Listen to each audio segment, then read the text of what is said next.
ಬಸರೂರಿನ ಮಹಾಜನರು ಮತ್ತು ಇಡೀ ಕರ್ನಾಟಕದ ಇತಿಹಾಸ ಪ್ರಜ್ಞೆಯ ಮತ್ತು ಸಾಂಸ್ಕೃತಿಕ ಪ್ರಜ್ಞೆಯ ಮನಸ್ಸುಗಳಿಗೆ ನನ್ನ ಹೃದಯ ತುಂಬಿದ ನಮಸ್ಕಾರಗಳು.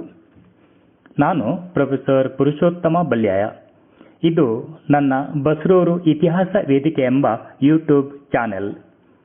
30ಕ್ಕೂ ಅಧಿಕ ವರ್ಷಗಳಿಂದ ಶಿಕ್ಷಣ ಕ್ಷೇತ್ರದಲ್ಲಿ ಸೇವೆ ಸಲ್ಲಿಸಿರುವ ನಾನು ವಾಣಿಜ್ಯ ವಿಷಯ ತಜ್ಞತೆ ಹೊಂದಿ ವಿಶ್ವವಿದ್ಯಾನಿಲಯ ಮಟ್ಟದಲ್ಲಿ accounts, business maths, quantitative techniques, corporate accounting, management ಇತ್ಯಾದಿ ಪುಸ್ತಕಗಳನ್ನು ಪ್ರಕಟಿಸಿದ್ದರೂ ಇತಿಹಾಸ ಮತ್ತು ಸಂಸ್ಕೃತಿಯ ಅಧ್ಯಯನ ನನ್ನ ಹವ್ಯಾಸ. ಈ ನಿಟ್ಟಿನಲ್ಲಿ ಬಸರೂರಿನ ಇತಿಹಾಸವನ್ನು ವ್ಯವಸ್ಥಿತವಾಗಿ ತಿಳಿಸುವ ಇದು ಒಂದು ನನ್ನ ಸಣ್ಣ ಪ್ರಯತ್ನ. ಬಸರೂರು ಇತಿಹಾಸ ವೇದಿಕೆ ಬಸರೂರಿಗೆ ಸಂಬಂಧಿಸಿದ ಐತಿಹಾಸಿಕ ದಾಖಲೆಗಳಾದ ಶಾಸನಗಳು, ಪ್ರಾಚೀನ ದೇವಾಲಯಗಳು, ಪ್ರಾಚೀನ ಬಂದರಿನ ವ್ಯಾಪಾರ ಇತಿಹಾಸ, ವಿದೇಶಿ ಯಾತ್ರಿಕರು ಉಲ್ಲೇಖಗಳು, ಇಲ್ಲಿಯ ಐತಿಹಾಸಿಕ ಬರಹಗಾರರು, ವಿದ್ವಾಂಸರು, ಸಾಂಸ್ಕೃತಿಕ ಸಂಪ್ರದಾಯಗಳು, ಜಾನಪದ ಕಲೆಗಳು, ಸಂಶೋಧನಾತ್ಮಕ ವಿವರಗಳ ಒಳನೋಟಗಳು, ಅನುಸಂಧಾನದ ಅರ್ಥಪೂರ್ಣ ಮತ್ತು ಆರೋಗ್ಯಕರ ವಿಚಾರ ಮಂಡನೆ ಮತ್ತು ಚರ್ಚೆಗಳು ಇತ್ಯಾದಿ ವಿಷಯಗಳ ಅಧ್ಯಯನ, ಸಂಸ್ಕೃತಿಗಳ ಅನಾವರಣ ಮತ್ತು ಸ್ಥಳೀಯ ಅನನ್ಯ ಪರಂಪರೆಗಳನ್ನು ಉಳಿಸುವ ಮತ್ತು ದಾಖಲಿಸುವ ಹಾಗೂ ಮುಂದಿನ ಜನಾಂಗಕ್ಕೆ ವ್ಯವಸ್ಥಿತವಾಗಿ ದಾಟಿಸುವ ಸಣ್ಣ ಕೈಂಕರ್ಯದಲ್ಲಿ ತೊಡಗಿಕೊಂಡಿದೆ. ಬಸರೂರಿನ ಮಹಾಜನರು ಮತ್ತು ಇಡೀ ಕರ್ನಾಟಕದ ಇತಿಹಾಸ ಪ್ರಜ್ಞೆಯ ಮನಸ್ಸುಗಳು ನಮ್ಮೊಂದಿಗೆ ಸಹಕರಿಸುವಂತೆ ವಿನಂತಿ. ಬಸರೂರು ಉಡುಪಿ ಜಿಲ್ಲೆಯ ಕುಂದಾಪುರದ ಊರಿನ ಪೂರ್ವ ದಿಕ್ಕಿಗೆ ಸುಮಾರು 8 ಕಿಲೋಮೀಟರ್ ದೂರದಲ್ಲಿದ್ದು ಒಂದು ಐತಿಹಾಸಿಕ ನಗರ ಮಾತ್ರವಲ್ಲದೆ ಪ್ರಾಚೀನ ಬಂದರು ನಗರಿ. ಇಲ್ಲಿ ಸುಮಾರು 30ಕ್ಕೂ ಅಧಿಕ ಶಿಲಾಶಾಸನಗಳು ದೊರೆತಿದ್ದು ಬಹುತೇಕ ಶಾಸನಗಳು ಆರ್ಕಿಯಾಲಜಿಕಲ್ ಸರ್ವೆ ಆಫ್ ಇಂಡಿಯಾದಲ್ಲಿ ದಾಖಲಾಗಿದೆ. ಆದರೆ ಬಸರೂರಿನಲ್ಲಿ ದೊರೆತ ಬಹುತೇಕ ಶಾಸನಗಳು ಸರಿಯಾದ ರೀತಿಯಲ್ಲಿ ಸಂರಕ್ಷಿಸಲ್ಪಟ್ಟಿಲ್ಲ ಎಂಬುದು ಖೇದದ ವಿಷಯ. ಅತ್ಯಂತ ಪ್ರಾಚೀನ ನಗರ ಬಸರೂರು ಶಾಸನಗಳಲ್ಲಿ ಧರ್ಮಪಟ್ಟಣ ಎಂದು ಕರೆಯಲ್ಪಟ್ಟಿದೆ. ಬಸರೂರೆಂಬ ಪ್ರಾಚೀನ ನಗರಿ. ವಾರಾಹಿ ನದಿ ದಂಡೆಯಲ್ಲಿರುವ ಬಸರೂರು ಒಂದು ಪ್ರಾಚೀನ ನಗರ ಮತ್ತು ಪ್ರಾಚೀನ ಬಂದರು ನಗರ. ಇಲ್ಲಿ ಬೃಹತ್ ಶಿಲಾಯುಗದ ಕೆಲವು ಅವಶೇಷಗಳನ್ನು ಹೆಸರಾಂತ ಇತಿಹಾಸ ತಜ್ಞ ಡಾಕ್ಟರ್ ಪಾದೂರು ಗುರುರಾಜ ಭಟ್ ಪತ್ತೆ ಹಚ್ಚಿದ್ದಾರೆ. ಈ ಶಿಲಾಯುಗದ ಅವಶೇಷಗಳಲ್ಲಿ ಸೂರ್ಯನಂತೆ ಕಾಣುವ ಒಬ್ಬಾತ ವ್ಯಕ್ತಿ ಮತ್ತು ಬಂಡೆಯಲ್ಲಿ ಕೊರೆದ ಕೆನ್ನೆಮಣೆಯಂತೆ ಕಾಣುವ ರಚನೆ ಇದೆ. ಪ್ರಾಯಶಃ ಇದು ಆದಿಮೂಲ ಸೂರ್ಯ ಸಂಸ್ಕೃತಿಯನ್ನು ಬಿಂಬಿಸುವ ಒಂದು ದಾಖಲೆ ಎಂದು ಹೇಳಬಹುದು. ನಮ್ಮ ಉಭಯ ಜಿಲ್ಲೆಗಳಲ್ಲಿ ಮತ್ತು ಕಾಸರಗೋಡು ಜಿಲ್ಲೆಯಲ್ಲಿ ಕಾಣಸಿಗುವ ಸೂರ್ಯನಾರಾಯಣ ದೇವಸ್ಥಾನಗಳು ಈ ಆದಿಮ ಸೂರ್ಯ ಸಂಸ್ಕೃತಿಯ ಮುಂದುವರಿದ ಆಕಾರಗಳಾಗಿವೆ ಎಂದು ತಿಳಿಯಬಹುದು. ನಮ್ಮ ಉಭಯ ಜಿಲ್ಲೆಗಳಲ್ಲಿ ಕೆಲವು ದೇವಸ್ಥಾನಗಳಲ್ಲಿ ಭಿನ್ನವಾದ ಸೂರ್ಯ ಮೂರ್ತಿಗಳಿವೆ. ಬಸರೂರು ಬಹು ಪ್ರಾಚೀನ ಬಂದರು ನಗರಿಯಾಗಿತ್ತು ಎಂಬುದಕ್ಕೆ ರೋಮನ್ ದಾಖಲೆ ಸಿಗುತ್ತದೆ. ಕ್ರಿಸ್ತಶಕ 23ನೇ ಇಸವಿಯ ಕಾಲಮಾನದಲ್ಲಿ ಬಸರೂರಿಗೆ ಬಂದ ಪ್ಲಿನಿ ಎಂಬ ರೋಮನ್ ಯಾತ್ರಿಕ ಈ ಬಂದರು ನಗರವನ್ನು ಬಾರ್ಚೆ ಎಂದು ಕರೆದಿದ್ದ. ಬಾರ್ಚೆ ಎಂಬುದು ಬಸರೂರು ಎಂಬ ಪ್ರಸಿದ್ಧ ಇತಿಹಾಸ ತಜ್ಞ ಡಾಕ್ಟರ್ ಎ.ಬಿ. ಸಾಲೆತ್ತೂರ್ ಅಭಿಪ್ರಾಯಪಟ್ಟಿದ್ದಾರೆ. ಈ ಬಾರ್ಚೆ ಎಂಬುದು ತುಳುವಿನ ಬರ್ಸ ಅಂದರೆ ಮಳೆ ಬರುವ ಊರಾಗಿರಬಹುದೇ ಎಂಬ ಸಂಶಯ ಬರುತ್ತದೆ.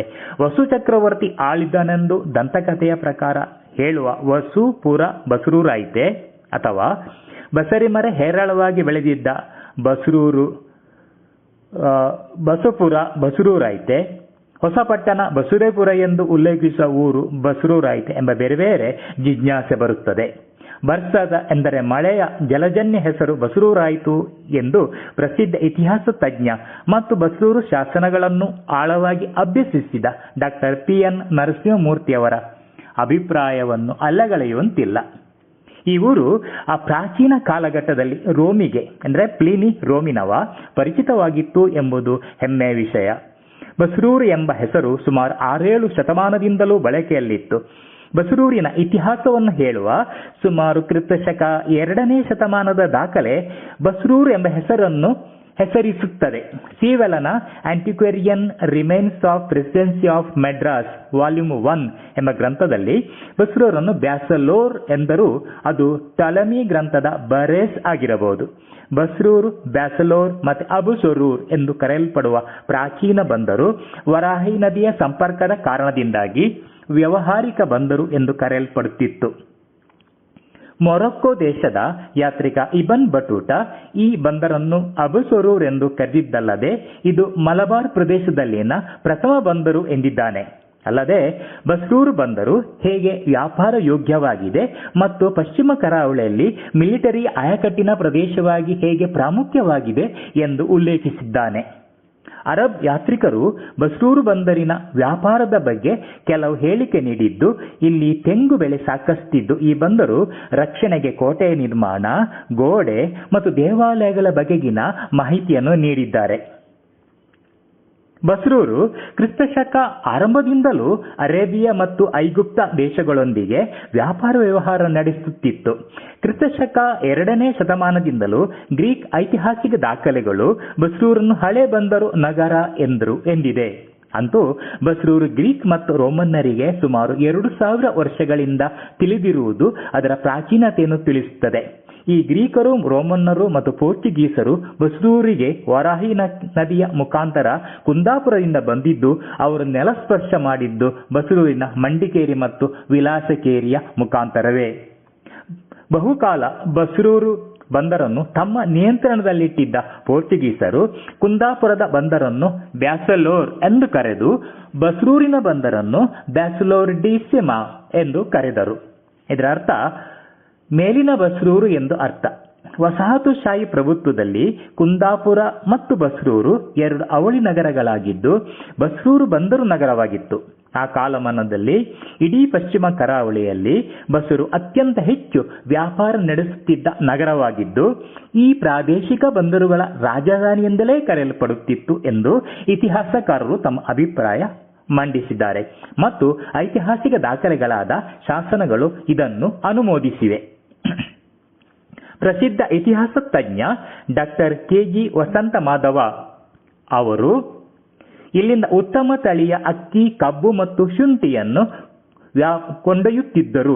ಪ್ರತಿಯಾಗಿ ಚೀನಿಯರು ರೇಷ್ಮೆ ಬಟ್ಟೆ, ಇತರ ಬಟ್ಟೆಗಳನ್ನು, ಪಿಂಗಾಣಿ ಪಾತ್ರೆಗಳನ್ನು ತರುತ್ತಿದ್ದರು. Doctor K G. ವಸಂತ ಮಾಧವ ಅವರ ಅಭಿಪ್ರಾಯ ಪ್ರಕಾರ ಇಲ್ಲಿ ಸಾಕಷ್ಟು ಚೀನಿ ವ್ಯಾಪಾರಿಗಳು ಈ ಬಂದರಿಗೆ ಬರುತ್ತಿದ್ದು, ಅವರು ರೇಷ್ಮೆ ಬಟ್ಟೆ ಅಂದರೆ ಚಿನಾಂಬರದ ಬಟ್ಟೆ, ಇತರ ಬಟ್ಟೆಗಳು, ಪಿಂಗಾಣಿ ಪಾತ್ರೆಗಳನ್ನು ತಂದು ಮಾರುತ್ತಿದ್ದರು. ಬಹಳಷ್ಟು ಯಾತ್ರಿಕರು ಬಸ್ರೂರು ಬಂದರಿನಲ್ಲಿ ನಡೆಯುವ ವಿವಿಧ ತಳಿಯ ಅಕ್ಕಿಯನ್ನು ಹೊರ್ಮುಜ್, ಏಡನ್ ಮತ್ತು ಇತರ ಮಲಬಾರು ಬಂದರುಗಳಿಗೆ ರಫ್ತು ಮಾಡುತ್ತಿದ್ದರು ಎಂದಿದ್ದಾರೆ.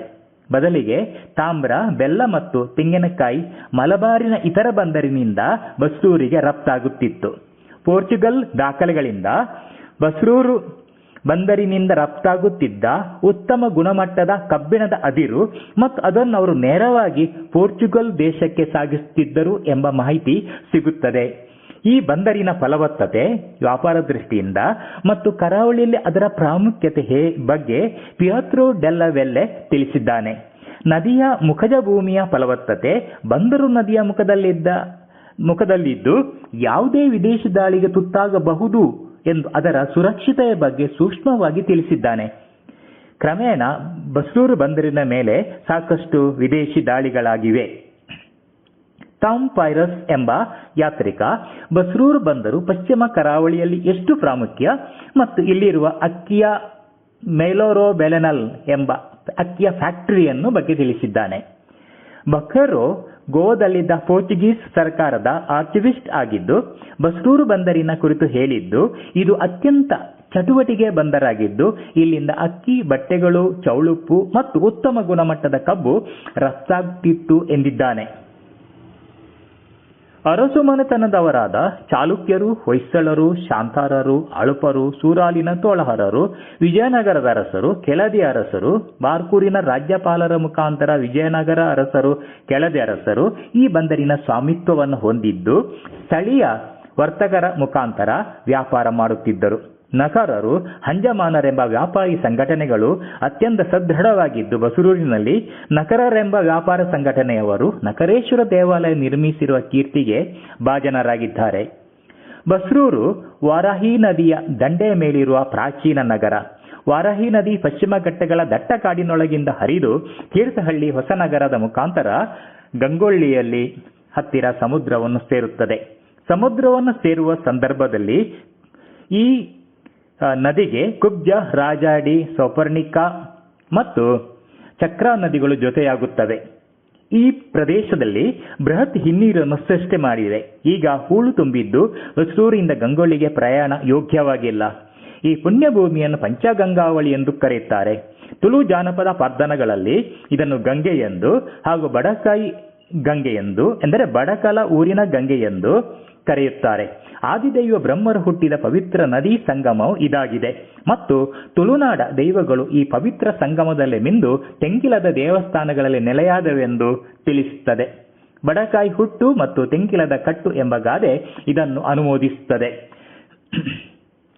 ವಾರಾಹಿ ನದಿ ಪಶ್ಚಿಮ ಘಟ್ಟದಿಂದ ಹರಿದು ಬರುತ್ತಿದ್ದರೂ ಹಾಲಾಡಿಯಿಂದ ನದಿ ಸಂಚಾರಕ್ಕೆ ಮತ್ತು ಅಕ್ಕಿ ಸಾಗಾಟಕ್ಕೆ ಅನುಕೂಲವಾಗಿತ್ತು ಎಂದು ಪ್ರಾಚೀನ ದಾಖಲೆಗಳು ಹೇಳುತ್ತವೆ.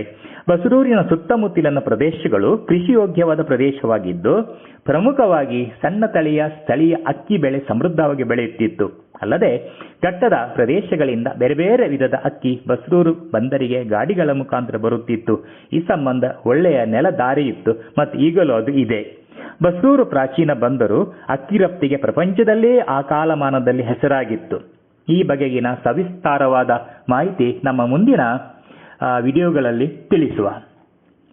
ಬಸ್ರೂರಿಗೆ ವಸುಪುರವೆಂಬ ಹೆಸರಿದೆ. ಇದು ಒಂದು ದಂತಕಥೆಯ ಆಧಾರದಿಂದ ಬಂದಿದ್ದು, ಇಲ್ಲಿ ವಸು ಚಕ್ರವರ್ತಿ ಎಂಬ ಅರಸನಿದ್ದ. ಆ ಕಾರಣದಿಂದ ವಸುಪುರ ಎಂಬ ಹೆಸರು ಬಂದಿದ್ದು ಈಗ ಬಸರೂರಾಯಿತು ಎಂದು ತಿಳಿಸುತ್ತದೆ. ಬಸ್ರೂರಿನ ಈ ಪುರಾಣಾಂತರ್ಗತವಾದ ದಂತಕಥೆಗೆ ಪೂರಕವಾಗಿ ಕೋಟೇಶ್ವರದ ಕೋಟಿಲಿಂಗ ದೇವರ ಪುರಾಣದ ಐತಿಹ್ಯಗಳ ಸಂಬಂಧವಿದೆ. ಬಹು ಪ್ರಾಚೀನವಾಗಿ ಬಸ್ರೂರಲ್ಲಿ ವಸು ಚಕ್ರವರ್ತಿ ಎಂಬ ಅರಸನಿದ್ದನೆಂದು, ಆತನಿಗೆ ಮಕ್ಕಳಾಗದೇ ಇದ್ದುದರಿಂದ ಕೋಟೇಶ್ವರದಲ್ಲಿ ಶಿವ ದೇವಾಲಯವನ್ನು ಮತ್ತು ಪುಷ್ಕರಣಿಯನ್ನು ನಿರ್ಮಿಸುತ್ತೇನೆಂದು ಹರಕೆ ಹೊತ್ತಿದ್ದ. ಹಾಗಾಗಿ ಆತನಿಗೆ ಮಕ್ಕಳಾಗಿದ್ದು, ದಿನವೂ ಆತ ಕುದುರೆ ಮುಖಾಂತರ ಬಸ್ರೂರಿನಿಂದ ಬಂದು ಕೋಟೇಶ್ವರ ದೇವಸ್ಥಾನದಿಂದ ತೀರ್ಥಪ್ರಸಾದ ಪಡೆಯುತ್ತಿದ್ದ. ವಸು ಚಕ್ರವರ್ತಿ ಬಸ್ರೂರಲ್ಲಿದ್ದ ಎಂಬುದಕ್ಕೆ ಯಾವುದೇ ಐತಿಹಾಸಿಕ ಆಕರಗಳ ಆಧಾರವಿಲ್ಲದಿದ್ದರೂ, ಪ್ರಸಿದ್ಧ ಇತಿಹಾಸ ತಜ್ಞ ಶ್ರೀ A.B. ಸಾಲೆತ್ತೂರ್ ಅವರ ಏನ್ಷಿಯಂಟ್ ಕರ್ನಾಟಕ ಎಂಬ ಪುಸ್ತಕದಲ್ಲಿ ವಿವಿಧ ವಸು ಎಂಬ ದೊರೆ ಕ್ರಿಸ್ತಶಕ 1226ರಿಂದ 1254 ಪಾಂಡ್ಯ ವಂಶಕ್ಕೆ ಸೇರಿದ ಅಳುಪ ದೊರೆ ಎಂದು ತಿಳಿಸಿದ್ದಾರೆ. ಆದರೆ ಬಸ್ರೂರಲ್ಲಿದ್ದ ವಸು ಚಕ್ರವರ್ತಿ ಇವನೇ ಎಂಬ ಖಾತರಿಯಿಲ್ಲ. ಕೋಟೇಶ್ವರ ಕೋಟಿಲಿಂಗ ದೇವಸ್ಥಾನದ ಸುತ್ತಮುತ್ತಲು ಸಾಕಷ್ಟು ಶಾಸನಗಳಿದ್ರೂ ವಸು ಚಕ್ರವರ್ತಿಯ ಬಗೆಗಿನ ಯಾವುದೇ ಉಲ್ಲೇಖ ಆ ಶಾಸನಗಳಲ್ಲಿಲ್ಲ. ಕೋಟೇಶ್ವರ ದೇವರ ಸಾನ್ನಿಧ್ಯದಲ್ಲಿ ವರ್ಷಪ್ರತಿ ನಡೆಯುವ ಕೊಡಿ ತಿಂಗಳಲ್ಲಿ ನಡೆಯುವ ವೃಶ್ಚಿಕ ಮಾಸದ ಹುಣ್ಣಿಮೆಯಂದು ನಡೆಯುವ ಮಹಾರಥೋತ್ಸವ, ಇದನ್ನು ಕೊಡಿ ಹಬ್ಬ ಎಂತಲೂ ಕರೆಯುತ್ತಾರೆ. ಈ ಹಬ್ಬ ಕೊಡಿ ಹಬ್ಬವೆಂದು ಬಹಳ ಹೆಸರಾಂತ ಹಬ್ಬ. ಈ ಹಬ್ಬ ಕೊಡಿ ಹಬ್ಬ ಎಂದು ಹೆಸರು ಬರುವ ಕಾರಣದ ಹಿನ್ನೆಲೆಯಲ್ಲಿ ವಸು ಚಕ್ರವರ್ತಿ ಇದ್ದಾನೆ. ಒಂದು ಐತಿಹಾಸಿಕ ಹಿನ್ನೆಲೆಯಲ್ಲಿ ವಿವಿಧ ವಸು ಮಹಿಷ್ಪತಿ ಅರಸ ಎಂಬ ಉಲ್ಲೇಖವಿದೆ. ಹಾಗಾಗಿ ನಮಗೆ ಇಲ್ಲಿ ದ್ವಂದ್ವ ಕಾಣುತ್ತದೆ. ವಸು ಬಸ್ರೂರಿನ ಪ್ರಾಚೀನ ಅರಸನೇ ಅಲ್ಲ ಮಹಿಷ್ಪತಿಯಿಂದ ಬಂದ ಅರಸನೇ ಎಂಬ ಸಂಶಯ ಬರುತ್ತದೆ. ಆದಾಗ್ಯೂ ಈ ಹಬ್ಬ ಕೊಡಿ ಹಬ್ಬ ಎಂದು ಹೆಸರು ಪಡೆಯಲು ಒಂದು ಐತಿಹಾಸಿಕ ಹಿನ್ನೆಲೆಯ ಕಥೆ ಇದೆ. ಮಹಿಷ್ಪತಿ ನಗರದ ವಸುರಾಜ ಬ್ರಹ್ಮರಥೋತ್ಸವ ನಡೆಸುವುದಾಗಿ ತೀರ್ಮಾನಿಸಿ ರಥದ ಕೆಲಸವನ್ನು ಶುರು ಮಾಡಿದ್ದ. ಆದರೆ ಸಮಯಕ್ಕೆ ಸರಿಯಾಗಿ ರಥ ಸಿದ್ಧವಾಗದಿರುವುದರಿಂದ ಬಿದಿರಿನಿಂದ ಕೊಡಿಯಿಂದ ರಥವನ್ನು ಅಲಂಕರಿಸಿ ರಥೋತ್ಸವ ಮಾಡಿದ. ಹಾಗಾಗಿ ಈ ಹಬ್ಬವನ್ನು ಕೊಡಿ ಹಬ್ಬ ಎಂದು ಕರೆಯುತ್ತಾರೆ. ಇಲ್ಲಿ ಬಸರೂರಿನ ವಸು ಚಕ್ರವರ್ತಿ ಮತ್ತು ಮಹಿಷ್ಪತಿಯ ವಸು ಚಕ್ರವರ್ತಿ ಎಂಬ ಎರಡೆರಡು ಅರಸರನ್ನು ನಮೂದಿಸಿದ್ದು, ಬಸರೂರಿನ ಅರಸ ಯಾರೆಂಬ ಸಂಶಯ ಹಾಗೆ ಉಳಿದು ಬಿಡುತ್ತದೆ. ಬಸರೂರಿನಲ್ಲಿ ಪ್ರಾಚೀನ ಕಾಲಘಟ್ಟದಲ್ಲಿ ಸುಮಾರು 8ರಿಂದ 10ನೇ ಶತಮಾನಗಳಲ್ಲಿ ಅರಮನೆ ಇತ್ತೆಂಬ ಉಲ್ಲೇಖ ಶಾಸನಗಳಲ್ಲಿ ಬರುತ್ತದೆ. ಅರಮನೆ ಜಾಗೆ ಮತ್ತು ಬಸರೂರು ಅರಮನೆಯ ಪರಿವರ್ತನೆಯ ಕಾಟಿಗದ್ಯಾನಗಳು ಎಂಬ ಮಾಹಿತಿ ಇದನ್ನು ಪುಷ್ಟೀಕರಿಸುತ್ತದೆ. ಹಾಗಾದರೆ ಬಸರೂರಿನಲ್ಲಿ ಯಾವ ರಾಜಮನೆತನ ಆಳ್ವಿಕೆ ನಡೆಸಿರಬಹುದು ಎಂಬ ಸಂಶಯ ಬರುತ್ತದೆ. ಪ್ರಾಯಶಃ ಆ ಕಾಲಘಟ್ಟದಲ್ಲಿ ಬಸರೂರನ್ನು ಶಾಂತಾರಮನೆಯ ಅರಸರು ಆಳುತ್ತಿದ್ದಿರಬಹುದು. ಯಾಕಂದ್ರೆ ಹಟ್ಟಿಯಂಗಡಿಯಲ್ಲಿ ಅವರ ಆಳ್ವಿಕೆ ನಡೆಸುತ್ತಿದ್ದರು. ಶಾಂತರ ಅರಸರು ಜೈನ ಮತಾವಲಂಬಿಗಳಾಗಿದ್ದು ಮತ್ತು ಪ್ರಮುಖವಾಗಿ ಶಾಂತರ ರಾಣಿಯರು ಆಳ್ವಿಕೆ ಮಾಡುತ್ತಿದ್ದರು. ಇದಕ್ಕೆ ಪೂರಕವಾಗಿ ತುಳು ಜಾನಪದ ಮೌಖಿಕ ಸಾಹಿತ್ಯವಾದ ಸಿರಿಪಾದ್ದನದಲ್ಲಿ ಬಸರೂರಿನಲ್ಲಿ ರಾಣಿಯೊಬ್ಬಳು ಆಳುತ್ತಿದ್ದು ಅವಳು ಸಿರಿಯ ಅಜ್ಜ ಬೆನ್ಮಾಳ್ವರ ಅತ್ತೆ ಎಂಬ ಮಾಹಿತಿ ಇದೆ. ಅಲ್ಲದೆ ಆಕೆ ಸತ್ಯಾನಪುರವನ್ನು ಆಳುತ್ತಿದ್ದಳು.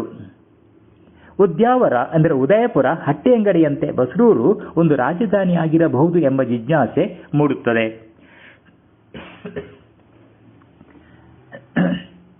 ಬಸರೂರಿನ ಬಡಗ ದಿಕ್ಕಿನಲ್ಲಿ ವಾರಾಹಿ ನದಿಯ ಇನ್ನೊಂದು ದಂಡೆಯ ಮೇಲೆ ಐತಿಹಾಸಿಕ ಪಟ್ಟಣ ಹಟ್ಟಿಯಂಗಡಿ ಇದೆ. ಹಟ್ಟಿಯಂಗಡಿಯಲ್ಲಿ ಕ್ರಿಸ್ತಶಕ 8ನೇ ಶತಮಾನದ ಉತ್ತರಾರ್ಧಕ್ಕೆ ಸೇರುವ ಶಾಸನವಿದೆ. ಇದು ವ್ಯಾಪಾರ ಸಂಬಂಧವಾಗಿ ನಕರರನ್ನು ಹೆಸರಿಸುವ ಶಾಸನ. ಇದು ಧಾರವಾಡದ ಪುರಿಗೆರೆ ಈಗಿನ ಲಕ್ಷ್ಮೇಶ್ವರದೊಂದಿಗೆ ಹಟ್ಟಿಯಂಗಡಿಯ ವ್ಯಾಪಾರ ಸಂಬಂಧವನ್ನು ತಿಳಿಸುತ್ತದೆ. ಆ ಕಾಲಘಟ್ಟದಲ್ಲಿ ಹಟ್ಟಿಯಂಗಡಿ ಒಂದು ಪ್ರಮುಖ ವ್ಯಾಪಾರ ಕೇಂದ್ರವಾಗಿತ್ತು. ನಕರರೆಂಬ ವರ್ತಕ ಸಂಘಟನೆ ಹಟ್ಟಿಯಂಗಡಿಯಲ್ಲಿತ್ತು. ಪುರಿಗೆರೆಯ ನಕರೂರು ಎಂಬ ಉಲ್ಲೇಖ ಶಾಸನದಲ್ಲಿ ಬರುತ್ತದೆ. ಇಲ್ಲಿ ವಿಶೇಷವೆಂದರೆ ಹಟ್ಟಿಯಂಗಡಿ ಅಳುಪರ ರಾಜಧಾನಿಯಾಗಿತ್ತು. ಉದಯಪುರದ ನಕರರ ಉಲ್ಲೇಖವು ಇಲ್ಲಿ ಬರುತ್ತದೆ. ಉದಯಪುರವು ಅಳುಪರ ಪ್ರಾಚೀನ ರಾಜಧಾನಿ ಉದ್ಯಾವರ. ಆದರೆ ಈ ಸಂದರ್ಭದಲ್ಲಿ ಬಸರೂರಿನ ಪರಿಸ್ಥಿತಿಯನ್ನು ಉಲ್ಲೇಖಿಸುವ ಯಾವುದೇ ಶಾಸನವಿಲ್ಲ. ಆದರೂ ಹಟ್ಟಿಯಂಗಡಿಯ ವ್ಯಾಪಾರ ಕೇಂದ್ರವಾದಾಗ ಬಂದರು ನಗರಿ ಬಸರೂರು ಅತ್ಯಂತ ಉಚ್ಛ್ರಾಯ ಸ್ಥಿತಿಯಲ್ಲಿತ್ತು ಎಂಬುದಾಗಿ ನಾವು ತಿಳಿಯಬೇಕು. ಆದರೆ 8ನೇ ಶತಮಾನದಿಂದ 11ನೇ ಶತಮಾನದವರೆಗೆ ಬಸರೂರಿನ ಇತಿಹಾಸದಲ್ಲಿ ಯಾವುದೇ ಶಾಸನ ಲಭಿಸದೆ ಯಾವುದೇ ದಾಖಲೆಗಳಿಲ್ಲದ ಯುಗ ಎಂದು ತಿಳಿಯಬೇಕಾಗುತ್ತದೆ. ಈ 3 ಶತಮಾನದಲ್ಲಿ ಬಸರೂರಿನಲ್ಲಿ ಏನೇನಾಗಿದೆ ಎಂಬ ಯಾವುದೇ ಆಧಾರ ಲಭ್ಯವಿಲ್ಲ. ಸುಮಾರು 10ನೇ ಶತಮಾನದಲ್ಲಿ ಬಸರೂರಿನ ಪ್ರಮುಖ ದೇವಾಲಯಗಳು ನಿರ್ಮಾಣವಾಗಿದ್ದಿರಬಹುದು. ಇಲ್ಲಿ ನಾವು ಪ್ರಮುಖವಾಗಿ ಗಮನಿಸಬೇಕಾದದ್ದು ನಕರೇಶ್ವರ, ತುಳುವೇಶ್ವರ, ಬಸದಿ ಮತ್ತು ದೇವಿ ದೇವಸ್ಥಾನದ ನಿರ್ಮಾಣ. ಇಲ್ಲಿ ಬಸದಿ ಶಾಂತರ ಅರಸರ ಕೊಡುಗೆಯಾಗಿರಬಹುದು. ಈಗ ಬಸರೂರಲ್ಲಿ ಎಲ್ಲೂ ಬಸದಿ ಗೋಚರಿಸುತ್ತಿಲ್ಲ. ಬಸದಿ ಬಾಗಿಲು ಎಂಬ ಒಂದು ಸ್ಥಳವಿದೆ ಹೊರತು ಬಸದಿ ಇತ್ತೆಂಬುದಕ್ಕೆ ಸಾಕ್ಷಿ ಇಲ್ಲ. ಆದರೆ ಶಾಸನಗಳು ಬಸದಿ ಇತ್ತು ಮತ್ತು ಅದು ಪ್ರಮುಖ ಆರಾಧನಾ ಕೇಂದ್ರವಾಗಿತ್ತು ಎಂಬುದನ್ನು ತಿಳಿಸುತ್ತದೆ.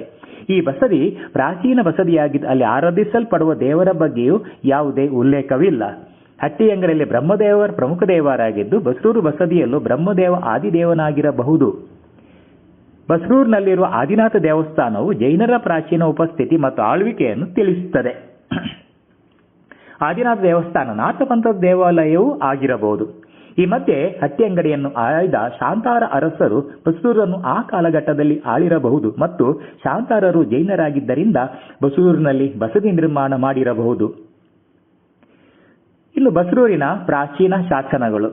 ಬಸರೂರಿನ ಇತಿಹಾಸದ ಬಾಗಿಲು ತೆರೆಯುವುದೇ ಕ್ರಿಸ್ತಶಕ 1155 ಕವಿ ಅಳುಪೇಂದ್ರನ ಶಾಸನದಿಂದ. ಇಲ್ಲಿ ನಮೂದಿಸಲಾದ ಹೊಸಪಟ್ಟಣ ಬಸರೇಪುರ ಎಂಬ ಉಲ್ಲೇಖ ಬಸರೂರು ಹೆಸರಿನ ಹೊಸ ರೂಪಾಂತರವಾಗಿರಬಹುದು. ಇಲ್ಲಿ ಹೊಸಪಟ್ಟಣ ಬಸರೇಪುರ ಎಂಬುದು ಹೊಸ ನಿರ್ಮಾಣವಾದ ಬಸರೂರನ್ನು ತಿಳಿಸುತ್ತದೆ. ಹಾಗಾದರೆ ಹಳೆಯ ಬಸರೂರಿನ ಸ್ವರೂಪ ಹೇಗಿತ್ತು ಎಂಬುದರ ಬಗ್ಗೆ ಯಾವುದೇ ಉಲ್ಲೇಖವಿಲ್ಲ. ಹಳೆಯ ಬಸರೂರು ಹೆಸರಿನ ರೂಪಾಂತರ ಹೊಸ ಬಸರೇಪುರ ಆಗಿರಬಹುದು. ಇಲ್ಲಿ ಹೊಸಪಟ್ಟಣ ಬಸವೇಪುರ ಎಂಬುದು ಹೊಸ ನಗರದ ನಿರ್ಮಾಣವನ್ನು ತಿಳಿಸುತ್ತದೆ. ಹಾಗಾದರೆ ಹಳೆಯ ಬಸರೂರಿನ ಸ್ವರೂಪ ಹೇಗಿತ್ತು ಎಂಬುದರ ಯಾವುದೇ ಮಾಹಿತಿ ಈ ಶಾಸನದಲ್ಲಿಲ್ಲ. ಬಹು ಪ್ರಾಚೀನ ಬಂದರಾಗಿದ್ದ ಬಸರೂರು ಯಾವುದೇ ಕಾರಣದಿಂದ ನಾಶವಾಗಿ ಹೋದ ಹೊಸ ಪಟ್ಟಣವನ್ನು ಅಳುಪರಸರು ಮತ್ತೆ ನಿರ್ಮಿಸಿರಬಹುದು. ಬಸರೂರು ಬಂದರು ಪ್ರಾಕೃತಿಕ ವಿಕೋಪದಿಂದ ಹಾಳಾಗಿದ್ದು ಹೊಸದಾಗಿ ನಿರ್ಮಾಣ ಮಾಡಿರಬಹುದು. ಆದರೆ ಹಳೆಯ ಇತಿಹಾಸ ದಾಖಲೆಗಳು ಹಳೆ ಬಂದರು ಕ್ರಿಸ್ತಶಕ 750ರಲ್ಲಿ ಪ್ರಾಕೃತಿಕ ವಿಕೋಪದಿಂದ ನಾಶವಾಗಿದೆ ಮತ್ತು ಇದು ವಾರಾಹಿ ನದಿಯ ಉತ್ತರ ಅಭಿಮುಖವಾಗಿ ಹರಿಯುವಿಕೆಯ ಪರಿಣಾಮವೂ ಆಗಿದೆ ಎಂದಿದ್ದಾರೆ. ಅದರ ಸತ್ಯಾಸತ್ಯತೆಯನ್ನು ಇನ್ನೂ ಕೆಲವು ಐತಿಹಾಸಿಕ ಆಕಾರಗಳಿಂದ ನಾವು ಅರ್ಥ ಮಾಡಿಕೊಳ್ಳಬೇಕಾಗಿದೆ. ಬಸರೂರಿನ ಶಾಸನಗಳ ಬಗೆಗೆ ಇನ್ನಷ್ಟು ಮಾಹಿತಿಯನ್ನು ಮುಂದಿನ ವಿಡಿಯೋಗಳಲ್ಲಿ ನಾವು ತಿಳಿಯುವ. ವಂದನೆಗಳು.